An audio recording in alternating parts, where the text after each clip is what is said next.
کسی وقت کافر لوگ آرزو کریں گے کہ اے کاش وہ مسلمان ہوتے۔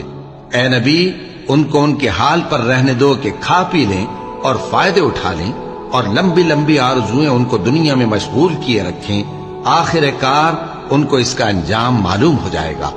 اور ہم نے کوئی بستی ہلاک نہیں کی مگر اس کا وقت مقرر لکھا ہوا تھا۔ کوئی امت اپنی مدت مقررہ سے نہ آگے نکل سکتی ہے اور نہ پیچھے رہ سکتی ہے۔ اور کفار کہتے ہیں کہ اے شخص جس پر نصیحت کی کتاب نازل ہوئی ہے، تو دیوانہ ہے، اگر تو سچا ہے تو ہمارے پاس فرشتوں کو کیوں نہیں لے آتا؟ کہہ دو ہم فرشتوں کو نازل نہیں کیا کرتے مگر حق کے ساتھ، اور اس وقت ان کو مہلت نہیں ملے گی۔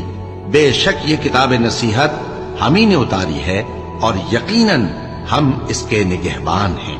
اور ہم نے تم سے پہلے کے مختلف گروہوں میں بھی پیغمبر بھیجے تھے، اور ان کے پاس کوئی پیغمبر نہیں آتا تھا مگر وہ